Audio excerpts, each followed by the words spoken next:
Herzlich willkommen, ihr lieben Kreativen, auf meinem Kanal Mellies Moments und herzlich willkommen in meiner kreativen Welt. Und heute zeige ich euch, wie man ganz einfach und fix einen Kürbis malt. Ich habe hier schon mir mal ein Oval aufgemalt. Ja, dass ihr das seht. Ich habe das aber diesmal versucht, wirklich dünn zu machen. Und dann beginnt ihr einfach und lasst, ich sage jetzt mal, wenn man sich den vorstellt, man teilt den in zwei Hälften. Ja, das wäre jetzt hier die Hälfte vom Kürbis.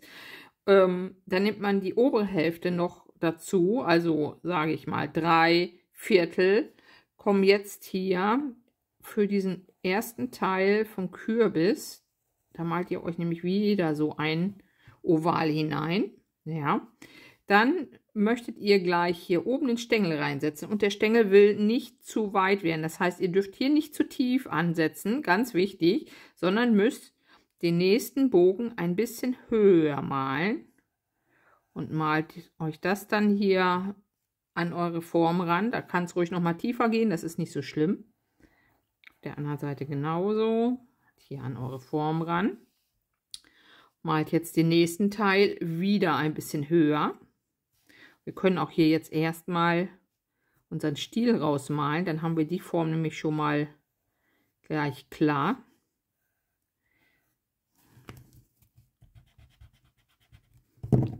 Den Kürbisstiel sozusagen. Ja. Und jetzt malt ihr sozusagen hier jetzt nochmal den letzten Bogen zu eurem Außenteil. Auch hier den letzten Bogen zu eurem Außenbereich. Kann unten ruhig so ein bisschen wellig mal sein. Diese Kürbisse sind ja nicht immer ganz gerade. Ja. Und dann seht ihr schon, was euch noch bleibt. Ihr macht hier nochmal einen Bogen. Hier nochmal einen Bogen und ganz zum Schluss wird das Ende verbunden. Der könnte ein bisschen so sein, der ist ein bisschen zu.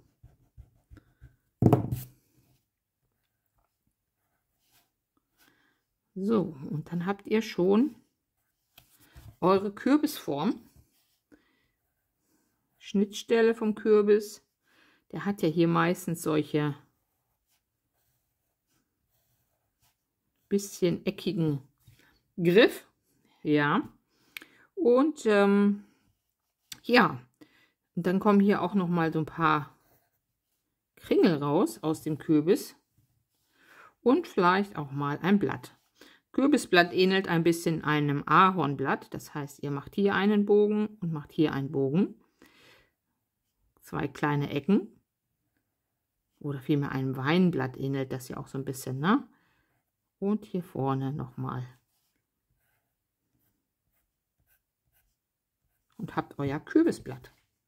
Ja, und dann bleibt euch das nur noch natürlich ein bisschen Schatten zu setzen. Auch da, wo der Kürbis und die Form vielleicht so ein bisschen rund hier vorne, ne? Bisschen Schatten.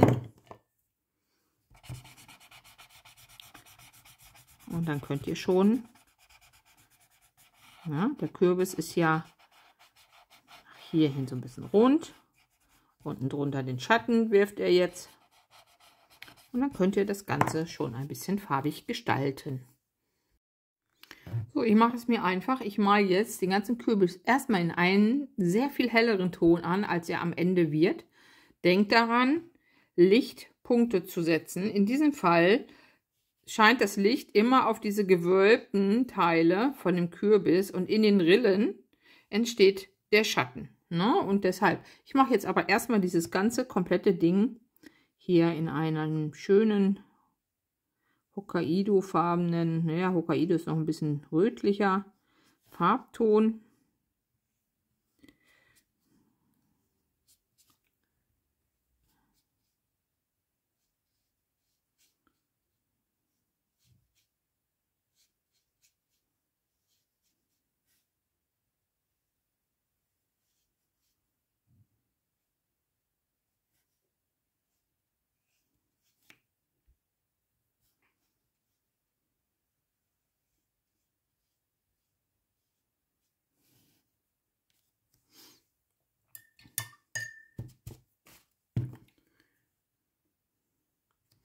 Und dann nehme ich einen etwas dunkleren Ton und gehe jetzt immer hier hinein, wo die Rillen sozusagen sind.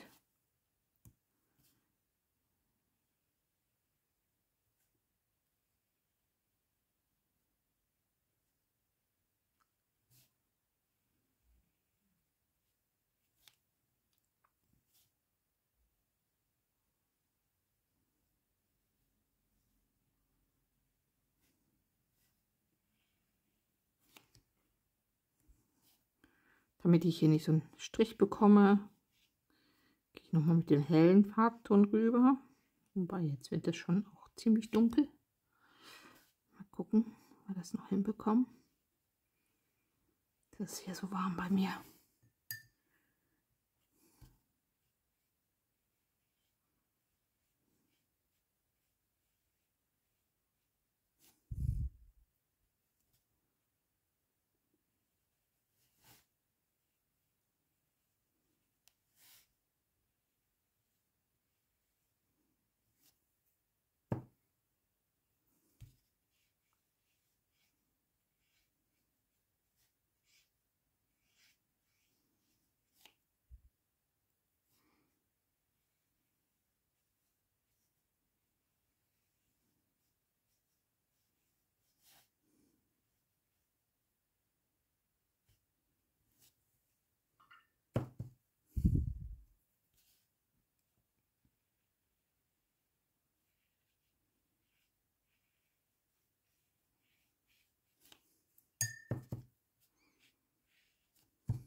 So, und da, wo ich es noch ein bisschen heller haben möchte, nehme ich jetzt einfach noch mal wieder ein bisschen Farbe raus.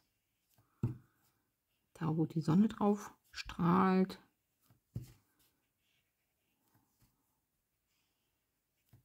Sozusagen auf den oberen Teil her. Bringe dadurch ein bisschen Leben in die Bude noch wieder. Ich habe hier immer ein Tuch liegen, na, und da tupfe ich dann immer meinen Pinsel, wenn ich Farbe rausgenommen habe, drin ab.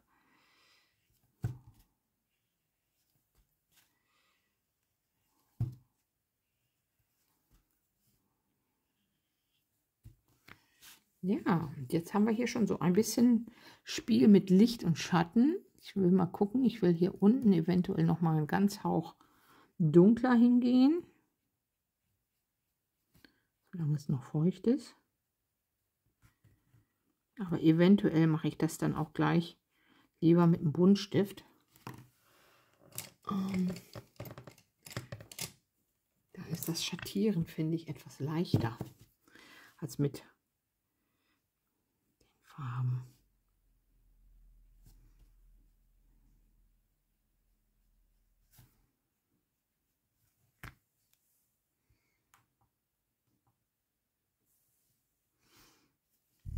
Mal gucken. Ja, also von oben her.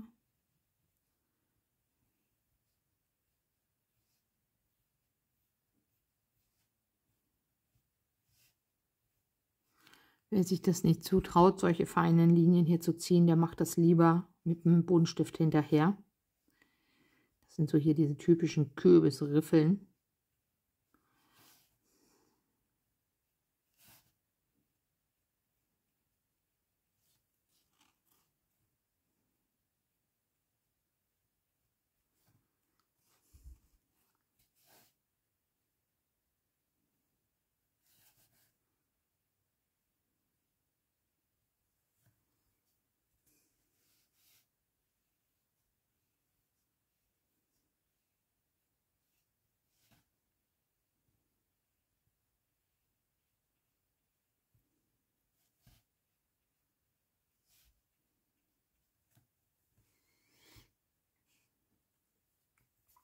Und ihr seht, wie wichtig das ist, hier mit Licht und Schatten zu spielen. Ne? Also wenn man das jetzt nur einfarbig gelassen hätte, dann wäre das echt stinkend langweilig. So, ich gehe jetzt tatsächlich noch mal mit einer Nummer dunkler hier über diesen Spalt. Ganz hauchdünn, so dass man dann auch meinen Bleistift nicht mehr so sieht.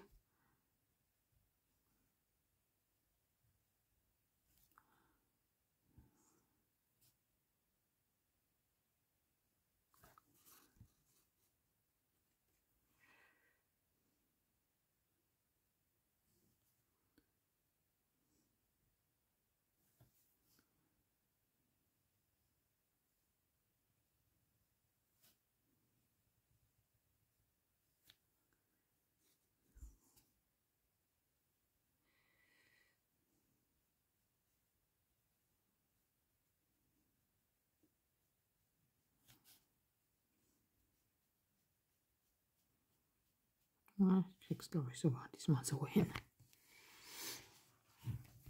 Ja, das finde ich doch schon ganz schön soweit. Sehr schön. Ich lasse das jetzt erstmal trocknen. Ich möchte nicht, dass sich das Grün, wenn ich das anmale, mit dem Orange vermischt. So, ich kann hier schon mal den unteren Teil ein bisschen malen, den Schatten.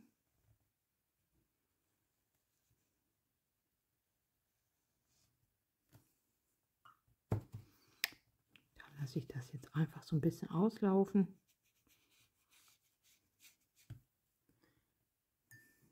Mit Wasser verziehe ich das so ein bisschen und habe jetzt hier wunderbar Standfläche und den Schatten vom Kürbis. Sieht total natürlich aus, finde ich. Ja, und dann können wir hier oben noch mal ein bisschen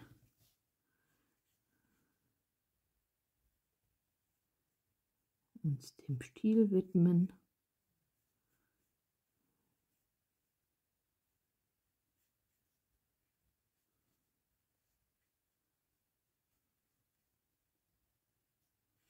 Auch hier kann man dann ein bisschen Schatten reinarbeiten, wenn man gleich möchte. Und zwar macht man einfach noch mal einen Hauch.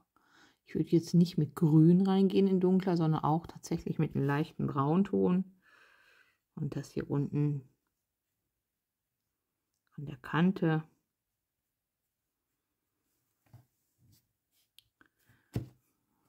Dann ein bisschen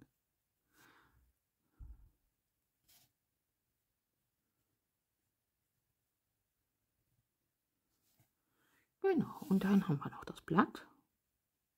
Jetzt habe ich schon gerade diesen Braunton im Pinsel gehabt. Das ist okay. Herbstfarben. Nochmal einen kleinen Hauch Grün reinmachen.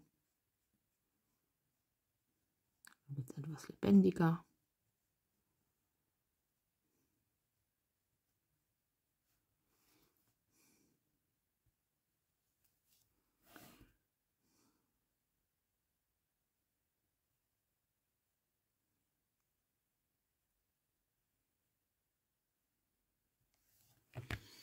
Jo. Und schon sieht das doch nach Kürbis aus, würde ich sagen. Lassen wir es mal kurz trocknen. So, ich möchte noch zwei Dinge tun. Ich möchte hier hinten noch ein bisschen Farbe reinbringen in den Hintergrund. Mal gucken, ohne dass ich irgendwas anderes verziehe. Mal ganz vorsichtig erstmal nass machen. Und dann will ich da gleich noch was Kleines, Niedliches mit reinbauen, natürlich. So, mal gucken, haben wir hier.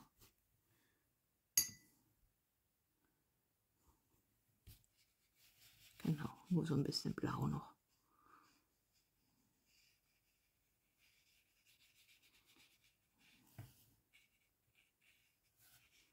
Und durch das Wasser verzieht sich das Blau jetzt und es sieht ganz wunderschön wolkig aus, ne?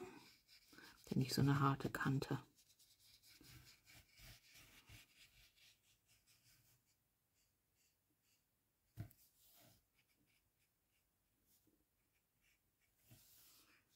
Mhm.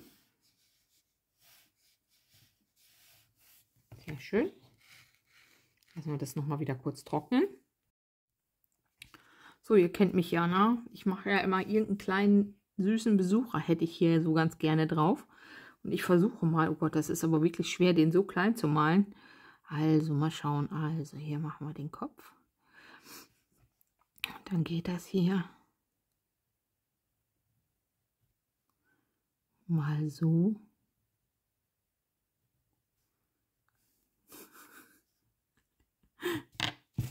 Oh je, ist doof geworden. Mal gucken, ein bisschen schmaler. Andere Kurve.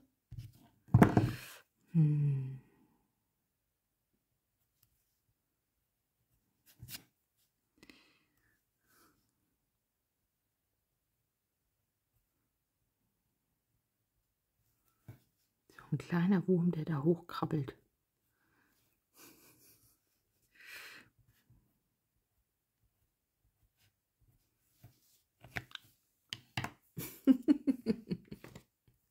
Okay. Eigentlich sollte der schöner werden. gucken wir mal, machen wir den noch ein bisschen Farbe. Eigentlich sollte das eine grüne Raupe werden. Habe ich jetzt einen Wurm, dann mache ich gleich noch ein bisschen Grün dran. Das wird so ein bisschen eine gemischte Farbe werden bei dem Viech hier.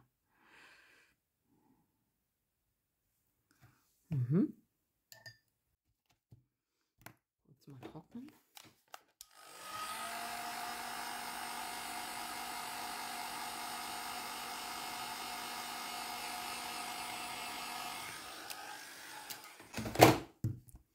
So, dann brauche ich jetzt noch so ein Quietschegrün. Mal gucken.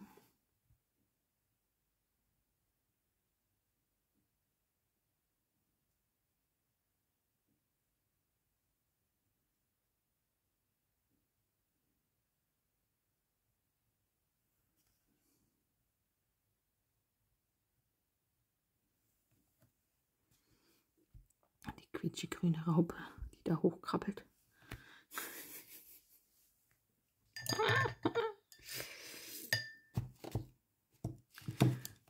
Naja, so schön ist sie jetzt nicht geworden, aber gut. Könnte noch eine zweite malen, die vielleicht da unten ein bisschen aus der Erde guckt. Oder sollte ich es lieber lassen? Mal schauen.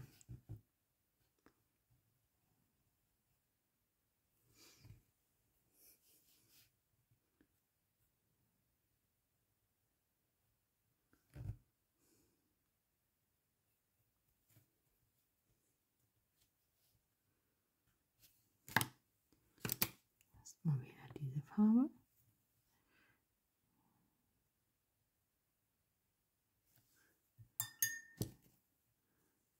Dann nochmal die Farbe.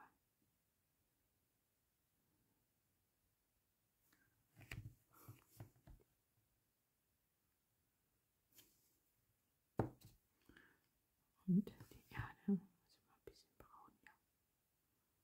Das Loch.